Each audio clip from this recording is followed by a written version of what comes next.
My name is Priya Prajapati and welcome to Mind Imprint. आज हम नई सीरीज स्टार्ट करने जा रहे हैं। ये सीरीज जो भी नए नए टॉपिक्स है, हॉट बर्निंग इश्यूज है, उनके ऊपर होगी। हम उनके ऊपर स्पेशल वीडियोस लेके आएंगे। फिलहाल जो सबसे ज्यादा हॉट टॉपिक है वो है कोरोना वायरस। आज के टाइम पे जैसे हम जानते हैं कि कोरोना वायरस पूरे almost most of the countries में फैला हुआ है, तो इसके बारे में जानना जरूरी है। 90% प्रोबेबिलिटी ये है कि क्वेश्चंस आएंगे ही आएंगे। स्टार्ट करते कोरोना के बारे में पढ़ने से। कोरोना वायरस जो वर्ड है, स्पेसिफिकली कोरोना वर्ड जो है वो लैटिन लैंग्वेज से लिया गया है, जिसका मतलब क्या होता है क्राउन। ये स्पेसिफिकली कोरोना की बात करी गई है। कोरोना वर्ड को वायरस का नाम किसने दिया था? Corona virus June Almeida and David Tyrrell ने दिया था।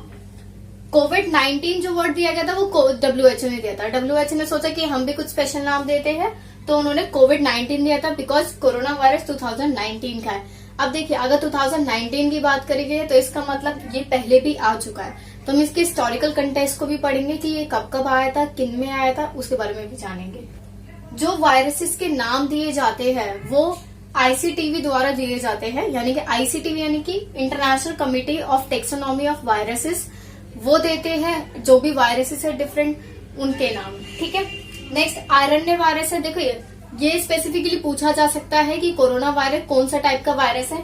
ये RNA वायरस है, ठीक है, not DNA but RNA virus है। और ये स्टार्ट कहाँ हुआ था? वुहान में स्टार्ट हुआ था। अभी दिसंबर 31, 2019 में ये चीज करी गई थी। कोविड-19 जो होते हैं कोरोना वायरस दो टाइप के होते हैं, एक सार्स होता है और एक मर्स होते हैं। SARS जिसकी फुल फॉर्म है सेवरो एक्यूट रेस्पिरेटरी सिंड्रोम, और यही सार्स वायरस ही ह्यूमंस के अंदर आया है अभी 2019 के अंदर जो आया है। मर्स जो है वो मिडिल ईस्ट रेस्पिरेटरी सिंड्रोम है। देखिए, हमने ये तो जान लिया कि वायरस होता क्या है, सिम्टम्स क्या क्या होते हैं। आपको फीवर हो सकता है, ड्राई कफ होगी, नॉट जो बलगम वाली खांसी होती है वो नहीं, सूखी खांसी होगी। उसके साथ साथ सोर थ्रोट यानी कि आपके गले में थोड़ी सी जलन, थोड़ी सी खराश रहेगी। बेसिकली ये 3 सिम्टम्स है।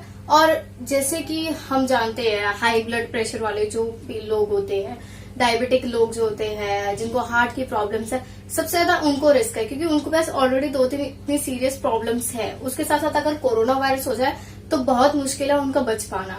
ठीक है। सबसे ज्यादा लोग जो डेथ हो रही है उसमें 60 ईयर्स से ज्यादा वाले लोग ही है। अब हम बात करते हैं उनके हिस्टोरिकल टेक्स्ट। क्या वायरस पहले भी आ चुका है? जी हाँ, बिल्कुल आ चुका है। 1930s में पहली बार डिस्कवर करा गया था, लेकिन वो IBV वायरस था, यानी कि इन्फेक्शियस ब्रोंकाइटिस वायरस था। 1940s में हमें एनिमल्स में दिखा था वायरस, और 1960s में पहली बार ह्यूमंस में आया था। US और UK में आया था। 2 ही केसेस थे, एक US में था, एक UK में था, और दोनों को ही सेल्फ आइसोलेट करने को कहा गया था। नेक्स्ट हम बात करते हैं कैसे स्प्रेड हो सकता है। हमें ये जानना जरूरी है। जैसे कि सब लोग कह रहे हैं कि 1 मीटर डिस्टेंस होना चाहिए, ठीक है, तो वो क्यों कह रहे हैं? क्योंकि ये जो वायरस है नोज और माउथ से जो भी, जैसे कोई इन्फेक्टेड पर्सन है, समझ लो A पर्सन को कोरोना हो रखा है, एक B है जिनको कोरोना नहीं हो रखा है, अगर इनके जरिए जिनको कोरोना हो रखा है नोज या माउथ के जरिए कभी स्नीज करते हैं, खांसते हैं, ऑफकोर्स इन्फेक्टेड पर्सन है तो खांसी तो होगी, तो अगर वो खांसते हैं तो उनके नाक से या कहीं मुंह से ड्रॉपलेट्स निकलती हैं। अगर वो ड्रॉपलेट्स एक पर्सन के कांटेक्ट में आ जाती है तो उसको तो हो जाता है कोरोना वायरस, पूरे चांसेस होते हैं कि हो जाएगा। लेकिन समझ लो अगर वही ड्रॉपलेट्स अगर किसी ऑब्जेक्ट पे गिर जाए, इंजेक्शन वगैरह होते हैं, दवाइयां होते हैं, उस पे गिर जाए, और वो फिर नॉन इन्फेक्टेड पर्सन अगर उसको टच कर लेता है तो भी हो सकता है corona virus. Main important fact ये चीज है कि नोज और माउथ के ड्रॉपलेट्स अगर कहीं पर भी कांटेक्ट में आती है आपके, तो आपको कोरोना वायरस हो सकता है। एक मतलब ऐसा है कि अगर जरा सा टच कर दिया तो हो जाएगा कोरोना वायरस। ठीक है। तो इसी वजह से कहा गया कि 1 मीटर डिस्टेंस होना चाहिए। हैंड वॉशिंग इसलिए बोला है बार बार कि हैंड वॉशिंग से ये होगा कि एटलीस्ट साफ रहेगा। कुछ भी हम टच करते हैं क्या पता वो कैसा हो, इन्फेक्टेड हो ना हो, इस वजह से कहा गया है। कितने दिन तक सर्वाइव कर सकता है? समझ लो अगर किसी चीज पे कोई ड्रॉपलेट्स वगैरह गिर जाती है तो कब तक सर्वाइव कर जाएगी, कब तक वो मर नहीं सकती। देखिए 72 आवर्स तक तो स्टील, अगर कोई स्टील ऑब्जेक्ट्स है उन पे रहेगी ये ड्रॉपलेट्स वगैरह और एक्टिव रहेगी। 72 आवर्स के बाद वो खत्म हो जाएंगे अपने आप।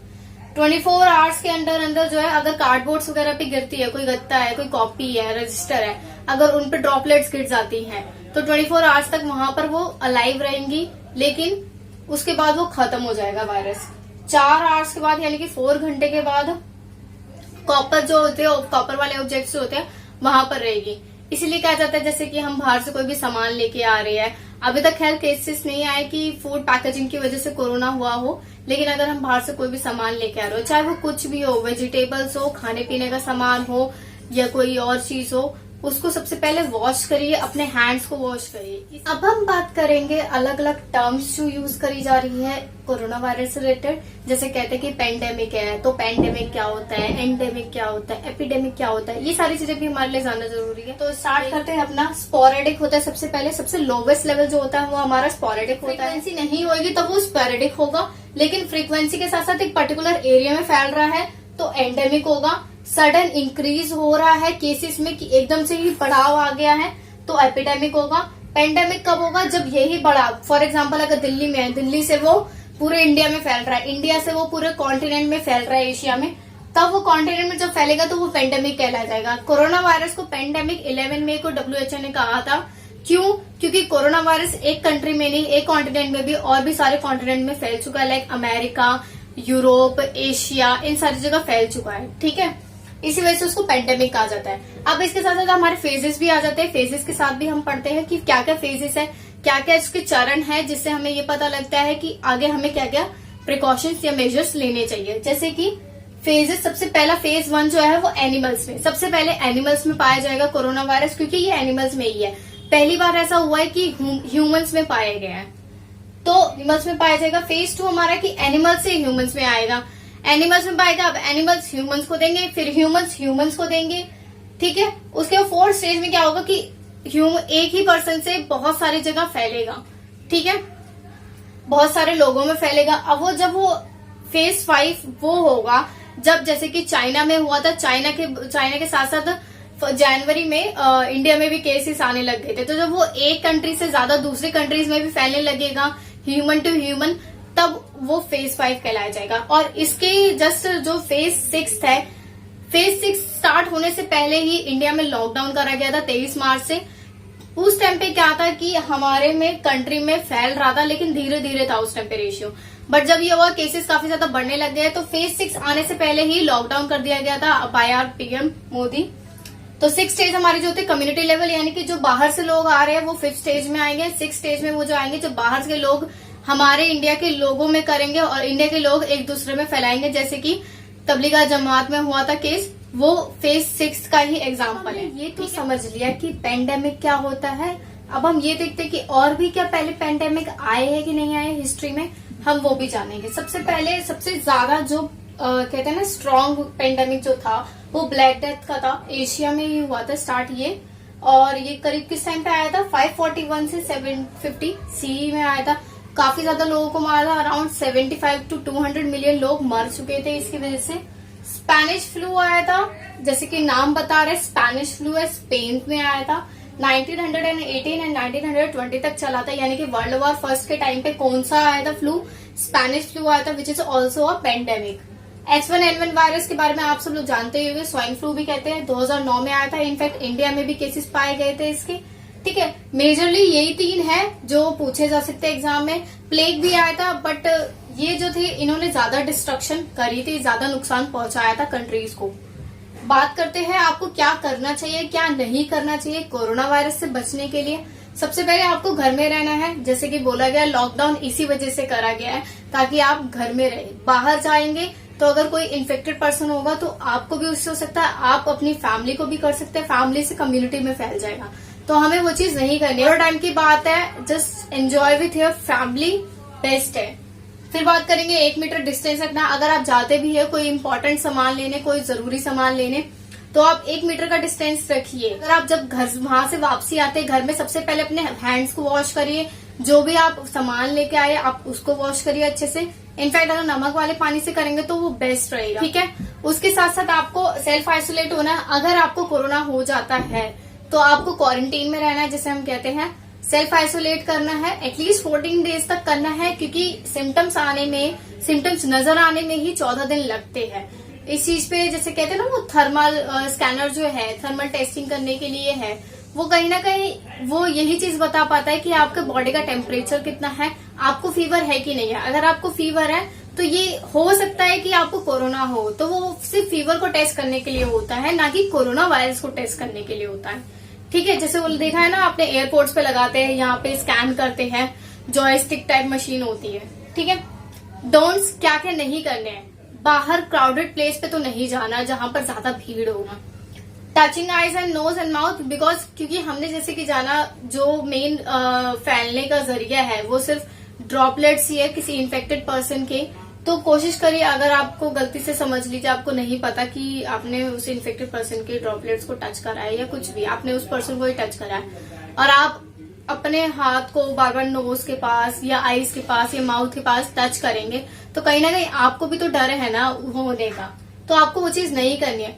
इन दोनों को फॉलो करिए, जरूरी है, क्योंकि ये आने वाले टाइम में और ज्यादा फैलेगा, कम नहीं होने वाला। जितना ज्यादा फैलेगा लॉकडाउन बढ़ता ही जाएगा। अब हम जानेंगे कि मिथ क्या है, फैक्ट क्या है, क्या चीज सही है और क्या चीज लोगों की सिर्फ धारणाएं हैं, सिर्फ परसेप्शन है, सिर्फ सोच है कि ऐसे करने से ही ठीक हो जाएगा, वैसे करने से ठीक हो जाएगा। ठीक है, देखिए ये सारा जो भी कंटेंट मैं पढ़ा रही हूँ ये एकदम ऑथेंटिक कंटेंट है। हमने WHO की जो भी गाइडलाइंस है, जो भी WHO ने कहा है वही बता रहे हैं कि ये मिथ्स है, ये फैक्ट है। ठीक है, ऐसा कहते हैं कि लहसुन खाने से, गार्लिक खाने से कोरोना वायरस ठीक हो जाएगा, बट ऐसा नहीं है, इट्स रॉन्ग।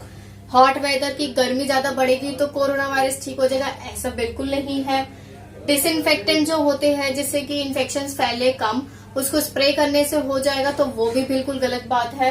निमोनिया की वैक्सीन अगर आपको लगता है कि काम करती है तो ये भी नहीं काम करने वाली कोरोना वायरस को ठीक करने के लिए, ये एकदम ही नया वायरस है। एंटीबायोटिक्स कहते हैं कि एंटीबायोटिक्स दी जाएगी तो वो ठीक हो जाएगी, तो वो भी गलत है। ये सारे के सारे मिथ्स है, ऐसा कुछ नहीं होने वाला, ऐसी कोई दवाई, ऐसी कोई वैक्सीन, मेडिसिन नहीं बनी है। अभी हाल फिलहाल में सिर्फ इटली ने वैक्सीन बनाई है जो कह रहे हैं काफी ज्यादा हेल्पफुल है। इजराइल ने मेडिसिन बनाई है, दोनों ऑथेंटिक है, अभी बनाई गई है, इनफैक्ट इनका टेस्ट भी हो चुका है, अप्रूव भी हो गई है। बट देखिए आगे चल के क्या सिचुएशन रहती है बाकी कंट्रीज की भी। हाइड्रोक्लोरोक्विन जो कि डोनाल्ड ट्रंप ने मांगी थी, पीएम मोदी से रिक्वेस्ट करी थी उनसे भिजवाने के लिए, इनके ऊपर भी रिसर्च चल रही है कि एग्जैक्टली ये ठीक करती है कोरोना वायरस को कि नहीं। ऑल्सो सबसे पहला फुल्ली इंडिजिनस टेस्टिंग किट जो है वो डेवलप करा गया, GCC बायोटेक ने करा है। एंड दैट ये बायोटेक जो है वो स्टार्टअप है बंगाल का, वेस्ट बंगाल का है, अपने इंडिया का ही है। ये सिर्फ 500 रुपए का ही है, तो सबसे खासियत बात इस चीज की कि इतना लो कॉस्ट है, जबकि इतने ज्यादा जो भी टेस्टिंग किट बनाई गई है कोरोना से रिलेटेड वो काफी ज्यादा महंगी है। ऑल्सो अगर आपको इंडिया की जो भी स्कीम्स वगैरह बनाई गई है, जो भी एप्स बनाए गए कोरोना वायरस रिलेटेड, अगर आपको वो पढ़नी है, वो चाहिए, तो आप प्लीज हमें फॉलो करिए इंस्टाग्राम पे। नीचे दिए गए लिंक पे आप क्लिक कर सकते हैं एंड उसके थ्रू आप इंस्टाग्राम पे हमारे पेज को फॉलो भी कर सकते हैं। तो ये थी हमारी वीडियो। नेक्स्ट हम ये सीखेंगे कि मास्क जो कि आजकल सब लोग लगा के घूम रहे हैं उसको एग्जैक्टली प्रॉपरली कैसे यूज करा जाएगा। लोगों को नहीं नॉलेज है कि कैसे यूज करा जाएगा। देखिए ये एक नॉर्मल मास्क है, डॉक्टर जो यूज करते हैं वही मास्क है। इसकी ये फ्रंट साइड है एंड ये बैक साइड है जैसे आप देख सकते हैं। एंड इसके टॉप पे अगर आपको दिख रहा हो तो यहाँ पे एक व्हाइट लाइन भी है। ये लाइन इसलिए है ताकि हम जब लगाएंगे तो वो हमारे नोज पे एकदम फिट हो जाए। तो राइट वे क्या है मास्क लगाने का, आप ये साइड में पकड़िए, इसको मुंह पे ले जाइए, कान के पीछे रखिए एंड ये जो है जो व्हाइट वायर है इसको आप नोज के अकॉर्डिंग एडजस्ट कर लीजिए ताकि वो आपके नोज के पास आराम से बैठ जाए और नीचे से पुल कर दीजिए। दिस इज द राइट वे। ये लगाने का तरीका था। अब आगे हम बात करते हैं इसको उतारेंगे कैसे। अगर आप कहीं बाहर से आते, लोग क्या करते हैं ऐसे ही उतार दिया, ठीक है, ऐसे नहीं करना है। टच तो आगे की साइड बिल्कुल नहीं करना है, बिकॉज जो भी इन्फेक्शन आएगा, जो भी ड्रॉपलेट्स आएंगी वो आपके जस्ट आगे की साइड ही आएंगी। तो आप अगर उसको टच कर दोगे तो कोई फायदा नहीं है मास्क पहनने का। राइट वे क्या है, आप पीछे कानों की साइड जो ये डोरी है वो साइड करिए, ऐसे उतारिए एंड जस्ट इसको डस्टबिन में डाल दीजिए। This is the right way to wear a mask. I hope आपको वीडियो पसंद आई हो। अगर कोई भी डाउट्स है तो प्लीज नीचे कमेंट बॉक्स में कमेंट करके पूछिएगा, हम जरूर उसका आंसर देंगे। वीडियो पसंद आई हो तो लाइक, शेयर और सब्सक्राइब जरूर कीजिए। तब तक के लिए stay happy, stay home, stay safe, stay learning. Thank you so much.